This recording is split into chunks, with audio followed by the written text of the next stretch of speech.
Les affaires publiques n'ont plus de secret pour lui. Les vrais enjeux. Les vraies questions. On a de la grande visite en studio. La mairesse de Montréal, Valérie Plante. Bonjour. Bonjour, Monsieur Dumont. Attendez, je vais ajuster mon micro. On là. commence là. OK. Ben non, mais je comprends. Bienvenue. On y va. Ben, c'est la première fois que je vais visiter vos nouveaux studios. Ça fait partie de la ville de Montréal, de votre ville, là? Ben oui, très, très beau. Bravo. Bon. Ça va bien. Ça va bien. On est heureux d'être là. Est-ce que vous vous sentez une charge de moins, un poids de moins sur les épaules depuis 2 semaines? Ça fait juste une semaine, Une semaine, exactement. Non, mais de l'avoir annoncé, d'avoir clarifié. Oui, en fait, je me sens plus légère. Il y a comme un poids là, qui est tombé. J'imagine, en tout cas, on pourrait en rejaser, mais j'imagine que vous-même, ayant fait de la politique... J'ai pas quitté avec la dignité que vous avez eue. Moi, je me suis fait mettre dehors. Là. C'est différent. Mais quand même, là, d'être chef de parti, de diriger une ville, déjà, c'est beaucoup. Être chef d'un parti, c'est beaucoup de responsabilités. On en est fiers quand on le fait, mais à un moment donné, quand on prend des décisions, oui, je me sens plus légère, là. Avez-vous comme une idée de ce que vous pourriez faire dans la dernière année? Parce qu'on dit souvent, même mettons aux États-Unis, où tu peux pas te représenter pour un 3e mandat, tu es forcé de quitter. On va dire, des fois, la personne, dans la dernière année, a plus besoin de penser réélection, a plus besoin de penser élection tout court. Ça donne une nouvelle marge de manœuvre pour poser des gestes, prendre des décisions. Mais avez-vous un programme de votre dernière année? Bien, c'est évident, puis vous venez de le dire, cette légèreté-là vient pour moi aussi avec une liberté de parole. Ça, c'est intéressant, mais c'est aussi des actions qu'on peut poser. Donc, moi, j'avais déjà comme mon plan de match pour terminer l'année, mais c'est sûr que là, on est en train de revoir, faire un dernier tour de roue avec les équipes, dire, ça, on s'assure que ça sort, puis en effet, je vais pas négocier sur le pourquoi du comment, de ci, de ça, on le fait. Fait que je donnerai pas les punchs tout de suite parce que tout doit être bien attaché, mais c'est évident que pour moi, que ce soit, puis ça va dans tous les domaines, certains projets d'habitation, toute la question des chantiers, j'avais demandé des choses pour que ça avance. Là, j'étais là, écoutez, il faut que l'été prochain, ça se passe bien. Fait qu'on est vraiment à pousser pour que dans la dernière année, on puisse accomplir le plus d'éléments possible. Mais ça peut faire peur à des gens. Là, ceux qui vous trouvent déjà radical avec les pistes cyclables, tout ça, ils vont dire, aïe, si en plus, ça pense plus à sa réélection, ça va être une année... Mais ça, c'est intéressant parce que le mot radical, ça veut dire aller à la racine du problème. Alors, effectivement, quand je fais que ce soit du transport actif, c'est qu'on essaie de trouver des solutions pour le problème qui, à la base, c'est le nombre de voitures qui augmente. Là. Fait que moi, je considère que c'est somme toute positif. Puis, on va le faire comme... J'ai toujours été claire avec les Montréalais. Hein, j'ai toujours dit, OK, voilà mon programme, voilà ce pourquoi vous allez m'élire ou non. On me choisit 2 fois plutôt qu'une, avec à chaque fois une plus forte majorité. Je vais continuer d'être celle que j'ai toujours été, mais en même temps, je ne vais pas partir d'un côté où les gens vont se dire, voyons donc, d'où ça sort. Je vais continuer à être honnête avec moi puis honnête envers les Montréalais, là. Qui devrait vous succéder? Puis je parle pas d'un individu. Non, mais je parle pas d'un individu. Il y a des gens dans votre parti que vous connaissez. Il y a des noms de l'extérieur, des ministres, des députés, Vincent Marissal, Stephen Guilbeault. Est-ce que vous pensez que ça devrait venir de l'extérieur, une vedette, ou venir de l'intérieur de votre parti? Ben moi, à l'interne, on a beaucoup de talent. Sérieusement, je le pense, des femmes, des hommes avec énormément de talent puis qui ont beaucoup à contribuer. En même temps, à ce moment-ci, moi, je suis heureuse de voir qu'il y a des candidats de l'externe qui pourraient être intéressés, qui y pensent. Puis ils ont raison, parce que quand on regarde, le Projet Montréal, c'est un parti qui est en super bonne santé financière.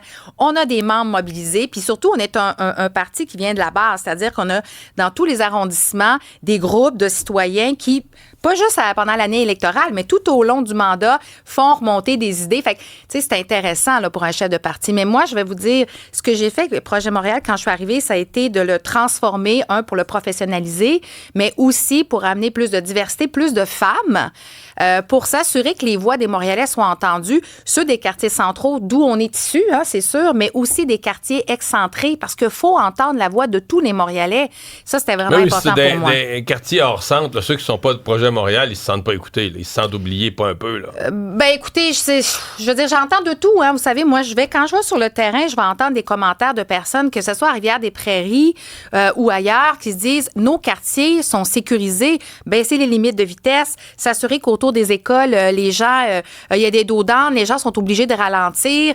Pour moi, ça, c'est de la qualité de vie. Puis on l'a pas juste amené dans les quartiers centraux. On a amené cette approche-là partout à travers la ville, où la sécurité, surtout des plus vulnérables, les personnes aînées, les enfants, passe avant la fluidité. Vous avez hier présenté une politique de la vie nocturne, dynamiser certains quartiers, certains secteurs, que les bars puissent rester ouverts plus longtemps, les salles de spectacle puissent faire à la limite des prestations qui durent toute la nuit ou une bonne partie de la nuit. On va-tu réussir la conciliation avec les voisinages ou c'est une mission impossible?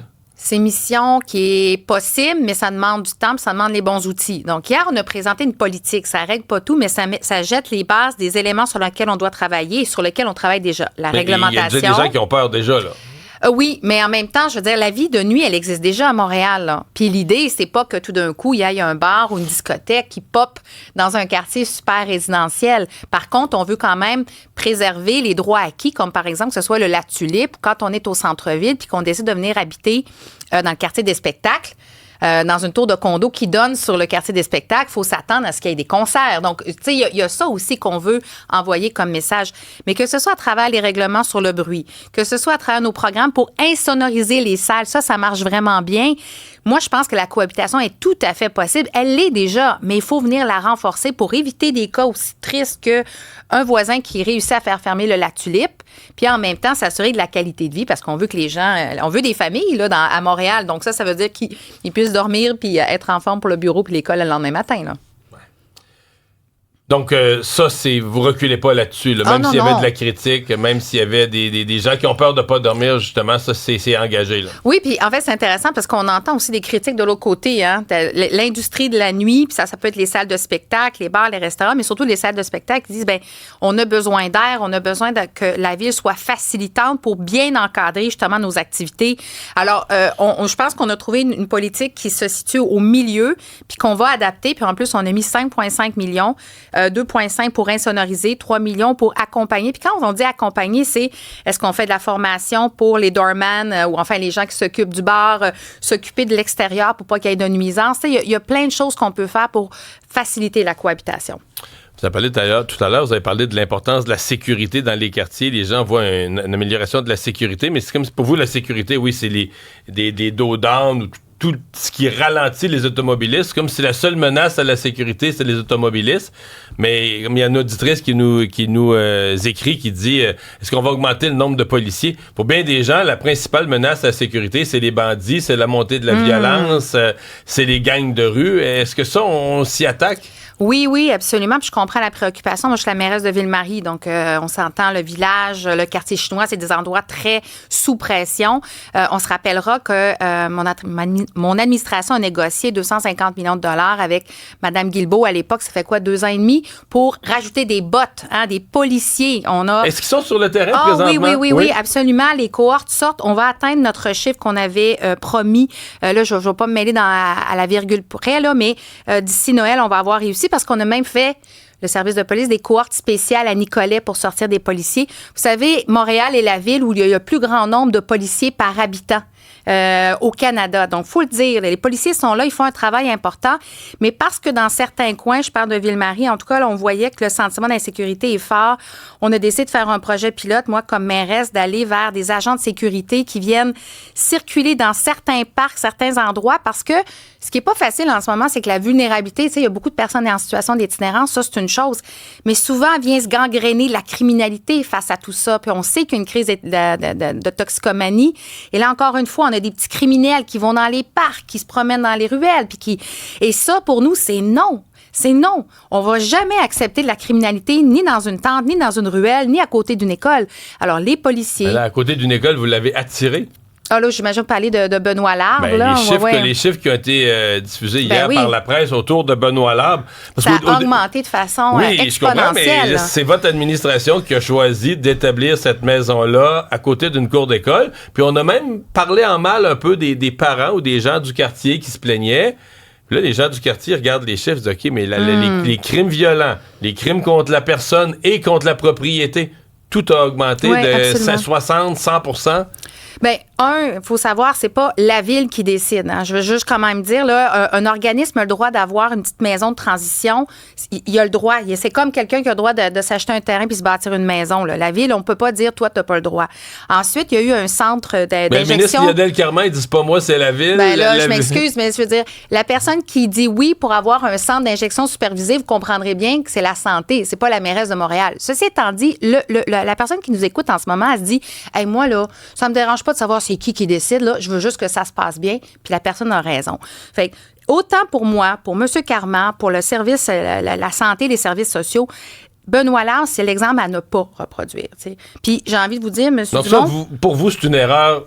Bien, ça n'a pas été bien mis en place parce qu'en plus, on a plein d'exemples de d'autres ressources qui, elles, se passent bien. Fait que c'est pas la première fois qu'à Montréal, il y a une ressource comme celle-ci. Mais elle, ça n'a pas marché. Je pense que le contexte de l'augmentation de la vulnérabilité de l'itinérance n'a pas aidé. Ceci étant dit, là, ce qu'on veut faire, puis on l'a dit, c'est qu'il faut trouver un lieu pour enlever le centre de jour. C'est ça qui pose problème. Alors, on est en train de travailler avec la santé pour trouver un lieu qui va être approprié, mais c'est pas facile. Puis la dernière chose qu'on veut, c'est que les citoyens, parce que les Montréalais sont bienveillants. Là.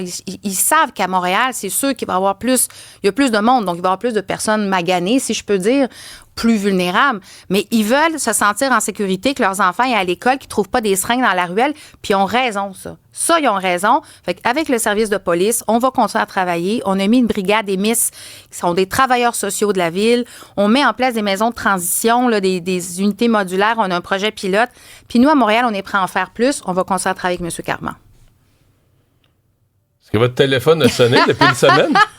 Non, parce que moi, quand j'ai annoncé mon retrait de la politique... Big Bang. Quand j'ai annoncé mon retrait de la politique, dans les 24 heures, le téléphone a sonné. Toutes sortes d'affaires, des gens qui pensaient à moi. Vous avez annoncé ça, là. Vous partez dans la gloire de pas avoir quelqu'un qui vous a appelé, qui a pensé à vous pour quelque chose. En fait, j'ai reçu beaucoup de messages de « Wow, Valérie, genre, on est sous le choc, tu sais. On va aller prendre un café? » Point. Okay. Je pense que les gens ont voulu me laisser le temps. Puis, faut pas oublier une chose. Moi, je suis en fonction mairesse à temps plein jusqu'aux prochaines élections. Là. Non, mais je peux quand même le dire. Oui, il n'y a pas de doute. C'est ça ma priorité. Mais vous allez commencer là. À penser à l'après quand même. Là. C'est humain. Oui, c'est normal. Je pense qu'après ça, je vais dormir un peu pour un petit bout. Récupérer tout le sommeil. Valérie Plante, merci d'avoir été là. Merci beaucoup.